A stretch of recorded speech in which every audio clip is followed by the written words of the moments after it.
Hello and welcome to the Fitness Professor. Today I will demonstrate the stretch for snatch exercise.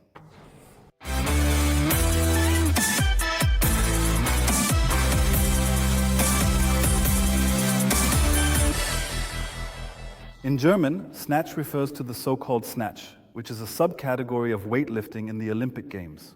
I just made it easy for myself today. Someone brought along who sets the example, our scientific employee and American football professional Simon.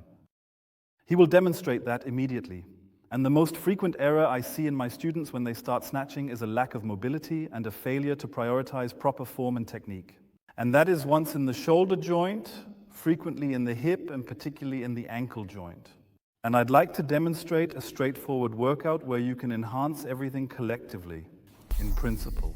There are undoubtedly particular methods of mobility, of flexibility, that can be applied to each individual joint, but if you're in a hurry, here is a compact and efficient solution that can help you save time.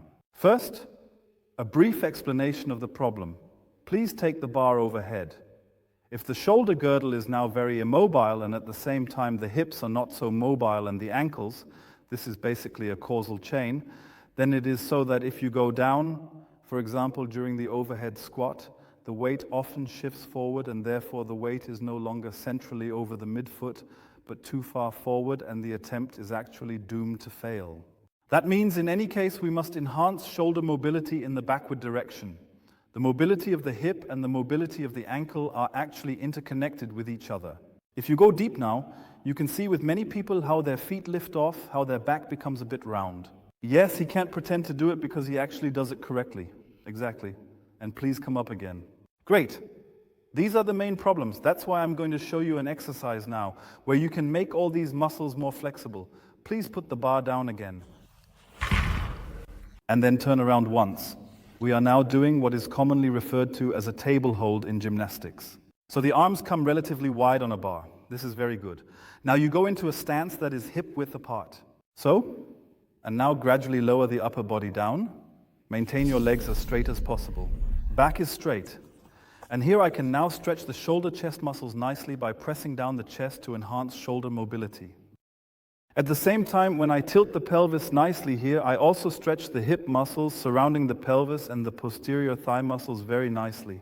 Now the most important thing, the calf muscles.